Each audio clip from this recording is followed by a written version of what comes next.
All right, everyone, we are back. Let me tell you, this set has a lot of potential. Madman versus Ponemela. Two players who I would say are very willing to go with the flow and just build cool, difficult setups. Not too much focus on counter building.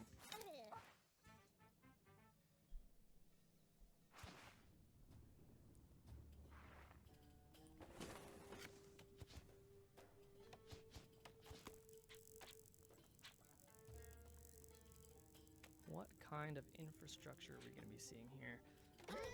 I like that.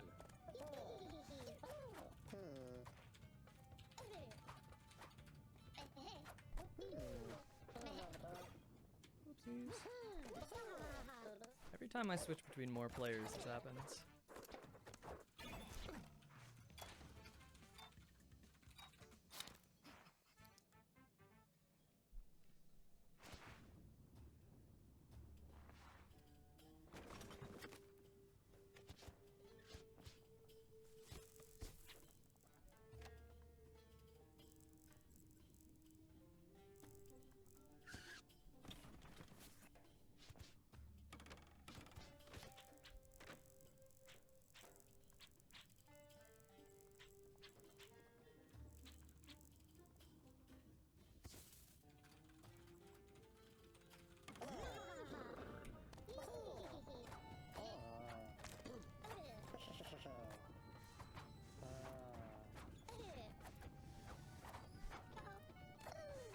Alright, let me get this running quickly, but we are going to be doing predictions here.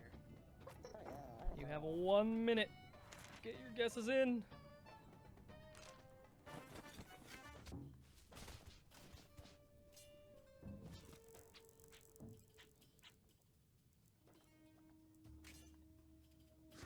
A lot of potential in that arrow.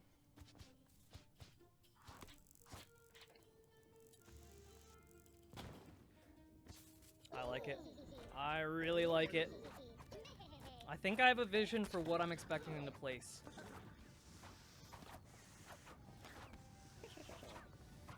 I love that. Wow. I think you can forego stalling around that arrow, but it might be safer timing-wise to do so. Let's find out. No, I think you have to stall.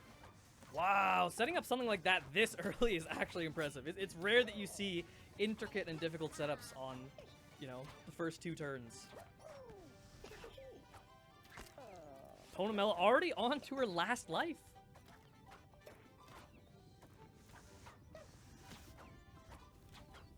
Oh, and she just barely. She's hanging on by a thread. But Madman is not going to take the advantage that easy.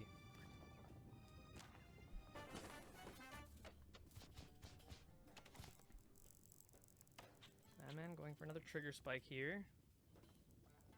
Oh, sorry, Ponemela going for the trigger spike. I see what Madman's trying to do. I see it, and I gotta say I like it. Both of these players are definitely known for being extremely precise.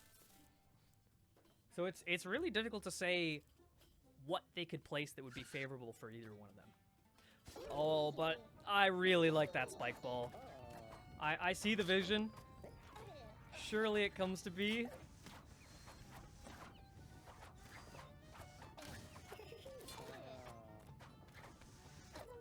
Both of them looking much more confident with that the second time around.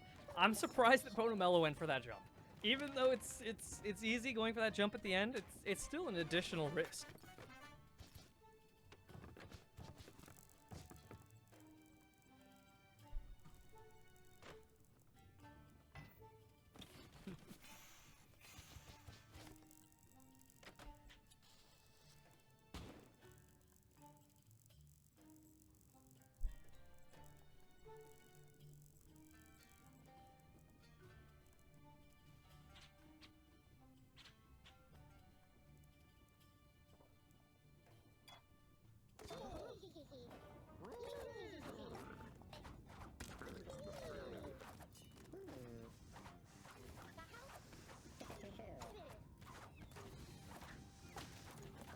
Oh my goodness, no way!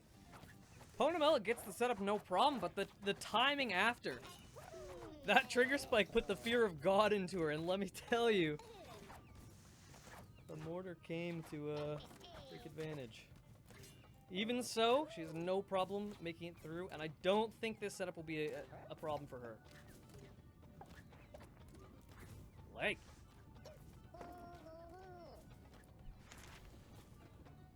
For anyone wondering at home, lag doesn't really have any impact on like the gameplay of the game itself, because everything that happens in the game is determined locally. The only thing that's a big difference is like sometimes if on your screen somebody else blocks an arrow, maybe on their screen they didn't actually hit it, which can make some setups easier with desync.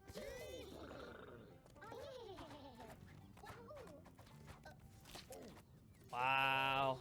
That is not an easy Kiata jump to do. Madman looking extremely confident.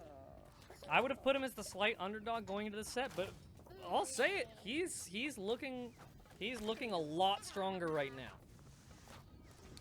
You know, just earlier this week, Madman did get the record on PH3. So there's a good chance, really unfortunate death of that mortar, that was close. There's a good chance that that additional grinding he's been doing for Precision Hell 3 has been putting his skill over the top.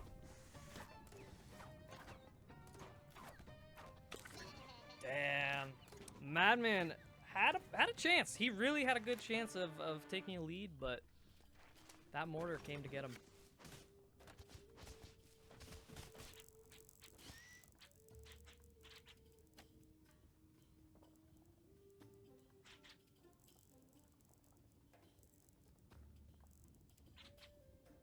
Wow.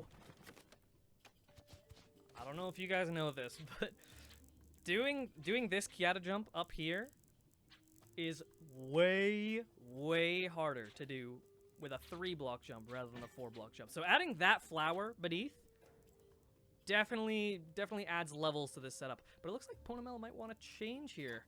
Is that a 3-wide that I'm seeing? Wow.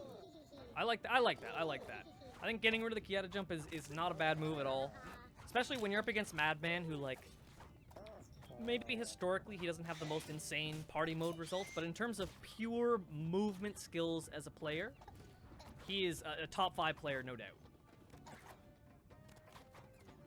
Does Ponemela see that you can just skip it on the right? I'm willing to bet one of them sees it. Okay, yeah. Madman. Good thought, waiting there. I will say, I'm saying that Madman is a top 5 player in terms of pure movement ability, but Ponemela is not far off by any stretch. As a matter of fact, if you look at the most difficult feat that both Madman and Ponemela have achieved, it's their Precision Hell 1 personal best. Both of them are tied for 4th place on the leaderboard with a 1784.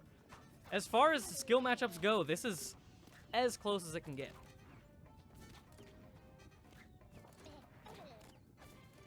Madman gonna take the advantage here.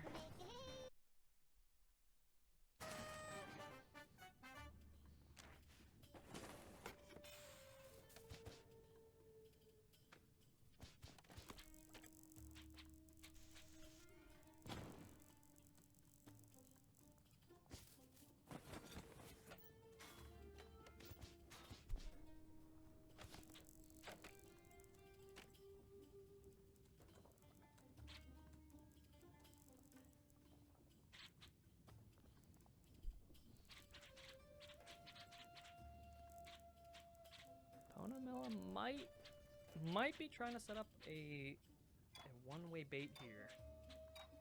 Really difficult to make a good one-way bait that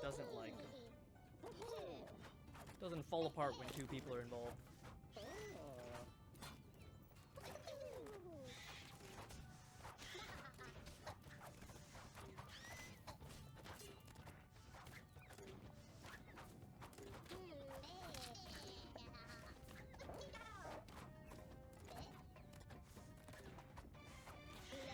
Ponemela taking her time, and for good reason.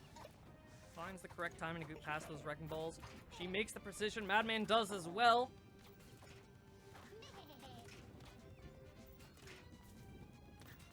This is kind of tricky with that border there. Gotta take your time to accurately assess the landscape here. Find that safe spot. And Madman gets it. He gets it. Ponemela not gonna bring it back quite yet.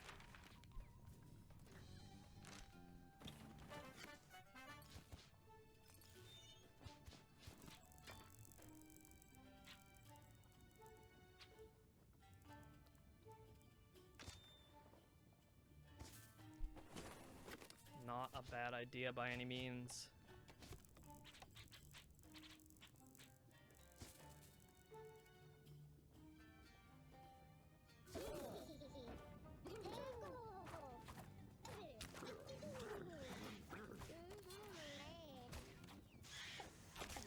Madman definitely taking the more effective route there, going for the wall jump rather than directly jumping over.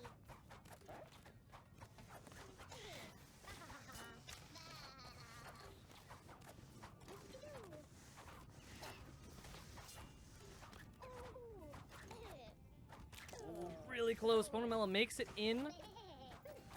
Can't get that precision. That precision is difficult. Mind you, that precision is exceptionally difficult. There's one thing that I don't think either of them are really keying in on so far. But when you're doing precision like this, you really want to avoid bonking your head, right? Because if you bonk your head, you immediately start accelerating downwards. So you want to do it as seamlessly as you can so that you're floating for more time, giving you more time to get that precision.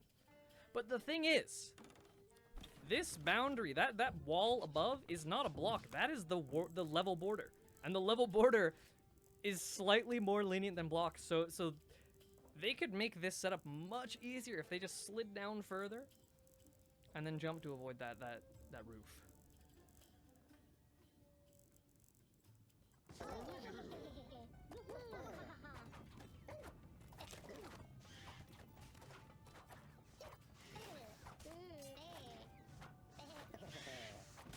And then opting to go for the wall jump there, not a bad choice. Not bad at all. And Madman, he gets it, but again, the mortar! Take that mortar away, and Madman's probably up 3-1 right now. Or sorry, 3-0. Both of them, one final opportunity here.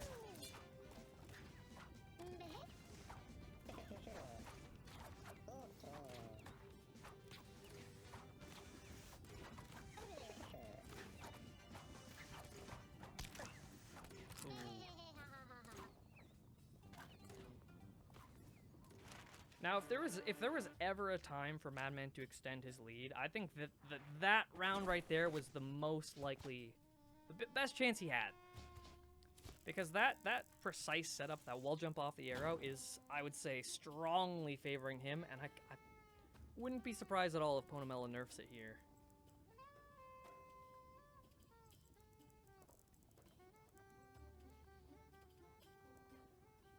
Madman says, screw it, more precision. Ponemela says, screw that. We have enough. Give us another spike ball. Oh.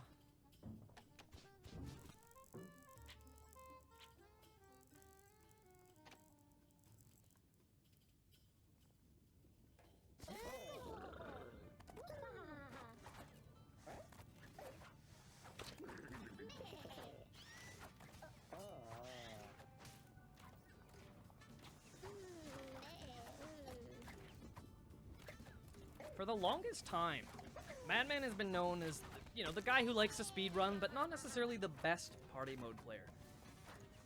But he has a good shot now. Like, Ponemela is an amazing party mode player. She's one of the people who I think has a good shot of winning the tournament outright. If Madman can get this would be a statement win. But as I say that, Madman onto his last life, while Ponemela has the hardest bit behind her. Oh, but she doesn't get the timing. That was her chance.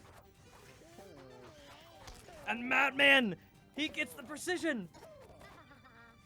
No way. That would be mad, man. He gets it! He gets it! After this, there are only 2 rounds left. Ponemela, if this is do or die, you have to get points both rounds to stay in this. Unbelievable. It's not over yet, but this is going to be a mountain to climb.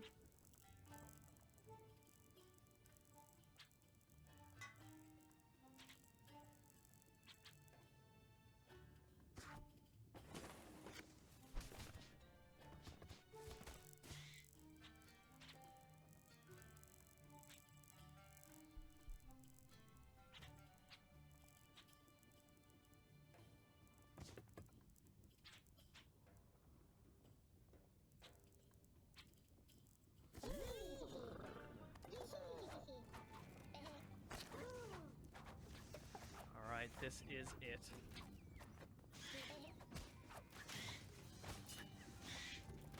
Ponemela looking a little bit shaky. Maybe the nerves are starting to creep up on her. But even so, she's here now. I'm surprised both of them opted to go for it right away. I feel like with a setup like that where it's so precise, waiting for your opponent to be... either waiting for your opponent to be out of the way or going quick enough that they don't get there. Yeah, I feel like they block the visuals too much. Ponemela. Definitely a lot of nuance to that interaction between the arrow and the block, but I'll spare you guys for now because that would take me too long. And Madman. Madman has won the game. A statement 3-0 win. Wow. Well done, Madman. Wouldn't be surprised if we see a massive losers run come from Ponemela, though. She's definitely a skilled enough player that she could take it all the way. Alright, and with that, we're going to be taking another quick break while I sort out the next stream match.